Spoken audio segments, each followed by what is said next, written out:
Hi hello guys, welcome back to Sonu Pallavi kitchen. ನಾನು Roopa. Friends, ಇವತ್ತಿನ ವಿಡಿಯೋದಲ್ಲಿ ತುಂಬಾ ರುಚಿಯಾಗಿರುವಂತಹ ಟೊಮೆಟೊ ಗೊಜ್ಜನ್ನು ಹೇಗೆ ಮಾಡೋದು ಅಂತ ನೋಡೋಣ. ಫ್ರೆಂಡ್ಸ್, ನೀವೇನಾದ್ರು ಫಸ್ಟ್ ಟೈಮ್ ನನ್ನ ಚಾನಲ್ಗೆ ವಿಸಿಟ್ ಮಾಡಿದರೆ ಪ್ಲೀಸ್ ನನ್ನ ಚಾನಲ್ನ ಸಬ್ಸ್ಕ್ರೈಬ್ ಮಾಡ್ಕೊಳ್ಳಿ, ಹಾಗೆ ಲೈಕ್ ಮಾಡಿ, ಶೇರ್ ಮಾಡಿ. ನೀವು ಮನೆಯಲ್ಲಿ ತುಂಬ ಸಲ ರೆಡಿ ಮಾಡಿರ್ತೀರ, ಆದರೆ ಈ ರೀತಿ ಒಂದು ಸಲ ಟ್ರೈ ಮಾಡಿ ಫ್ರೆಂಡ್ಸ್, ಖಂಡಿತ ನಿಮಗೆ ಇಷ್ಟ ಆಗುತ್ತೆ. ಹಾಗೆ ಡಿಫ್ರೆಂಟ್ ಟೇಸ್ಟ್ ಕೂಡ ಇರುತ್ತೆ. ಮೊದಲಿಗೆ ನಾನಿಲ್ಲಿ ಒಂದು ಬಾಣಲೆಯನ್ನು ತೊಗೊಂಡಿದ್ದೀನಿ.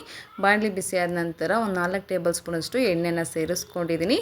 ಎಣ್ಣೆ ಬಿಸಿ ಆದ ನಂತರ ಸ್ವಲ್ಪ ಸಾಸಿವೆನ ಸೇರಿಸ್ಕೊಂಡಿದ್ದೀನಿ. ಸಾಸಿವೆ ಎಲ್ಲ ಚಿಟಪಟ ಅಂತ ಸಿಡಿದ ನಂತರ ಒಂದು ಬೆಳ್ಳುಳ್ಳಿ ಗೆಡ್ಡೆಯನ್ನು ಅದ್ರ ಮೇಲಿರೋಂಥ ಸಿಪ್ಪೆನೆಲ್ಲ ಬಿಡಿಸ್ಬಿಟ್ಟು ಸ್ವಲ್ಪ ಜಜ್ಜಿಬಿಟ್ಟು ಸೇರಿಸ್ಕೊಂಡಿದ್ದೀನಿ. ಅದು ಸ್ವಲ್ಪ ಫ್ರೈ ಆದ ನಂತರ ಒಂದು ಮೀಡಿಯಮ್ ಸೈಜ್ ಈರುಳ್ಳಿನ ಈ ರೀತಿ ಚಿಕ್ಕದಾಗಿ ಕಟ್ ಮಾಡಿ ಸೇರಿಸ್ಕೊಂಡಿದ್ದೀನಿ. ಹಾಗೆ ಒಂದು ಕಡ್ಡಿ ಕರಿಬೇವನ್ನು ಕೂಡ ಸೇರಿಸ್ಕೊಂಡಿದ್ದೀನಿ.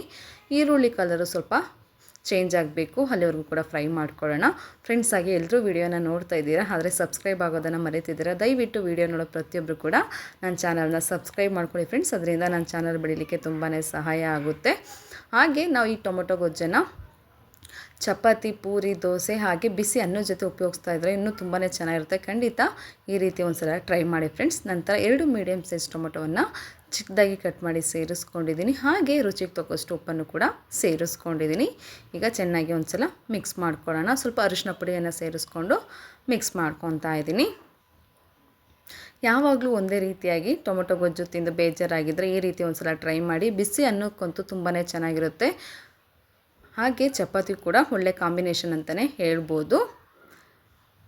ಟೊಮೊಟೊ ಹಾಗೆ ಈರುಳ್ಳಿ ಒಂದು ರೀತಿಯಲ್ಲಿ ಚೆನ್ನಾಗಿ ಮಿಕ್ಸ್ ಮಾಡ್ಕೊತಾ ಇದ್ದೀನಿ.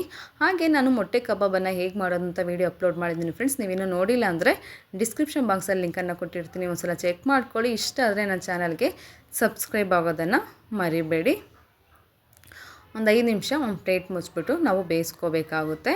ಆಗ ಈರುಳ್ಳಿ ಹಾಗೆ ಟೊಮೊಟೊ ಚೆನ್ನಾಗಿ ಸಾಫ್ಟಾಗಿ ಫ್ರೈ ಆಗುತ್ತೆ.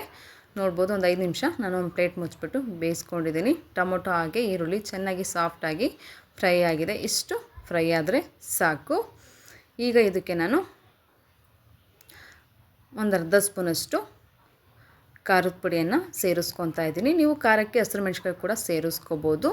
ನಾನಿಲ್ಲಿ ಒಂದು ಅರ್ಧ ಸ್ಪೂನಷ್ಟು ಖಾರದ ಪುಡಿಯನ್ನು ಸೇರಿಸ್ಕೊತಾ ಇದ್ದೀನಿ. ನಿಮ್ಮ ರುಚಿಗೆ ತಕ್ಕಷ್ಟು ನೋಡಿಕೊಂಡು ನೀವು ಖಾರದ ಪುಡಿಯನ್ನು ಸೇರಿಸ್ಕೋಬೇಕಾಗುತ್ತೆ. ಹಾಗೆ 1 ಸ್ಪೂನಷ್ಟು ಸಾಂಬಾರು ಪುಡಿಯನ್ನು ಸೇರಿಸ್ಕೊತಾ ಇದ್ದೀನಿ. ಈಗ ಕಂಪ್ಲೀಟಾಗಿ ಒಂದು ಸಲ ಮಿಕ್ಸ್ ಮಾಡ್ಕೊಳ್ಳೋಣ. ನಮ್ಮ ಮನೇಲಂತೂ ತುಂಬಾ ಇಷ್ಟಪಟ್ಟು ತಿಂದರು ಫ್ರೆಂಡ್ಸ್. ಖಂಡಿತ ನೀವು ಕೂಡ ಇದೇ ವಿಧಾನದಲ್ಲಿ ಟ್ರೈ ಮಾಡಿ. ನಿಮ್ಮ ಮನೆಯಲ್ಲಿ ಪ್ರತಿಯೊಬ್ಬರು ಕೂಡ ತುಂಬಾ ಇಷ್ಟಪಟ್ಟು ಊಟ ಮಾಡ್ತಾರೆ. ನೋಡಿ, ಈಗ ಮಸಾಲೆ ಎಲ್ಲ ಈರುಳ್ಳಿ ಹಾಗೆ ಟೊಮೊಟೊಗೆ ಒಂದು ರೀತಿಯಲ್ಲಿ ಮಿಕ್ಸ್ ಮಾಡ್ಕೊತಾ ಇದ್ದೀನಿ.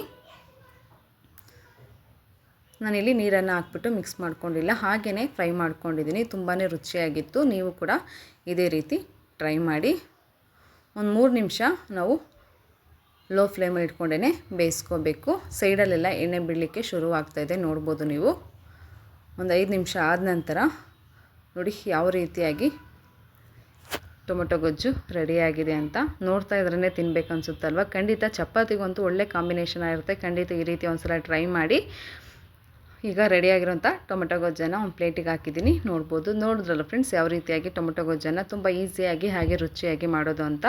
ಇವತ್ತಿನ ವಿಡಿಯೋ ನಿಮಗೆ ಇಷ್ಟ ಆಗಿದೆ ಅಂತೇಳಿ ಭಾವಿಸ್ತೀನಿ. ಇಷ್ಟ ಆಗಿದರೆ ಪ್ಲೀಸ್ ನನ್ನ ಚಾನಲ್ನ ಸಬ್ಸ್ಕ್ರೈಬ್ ಮಾಡ್ಕೊಳ್ಳಿ, ಹಾಗೆ ಲೈಕ್ ಮಾಡಿ, ಶೇರ್ ಮಾಡಿ.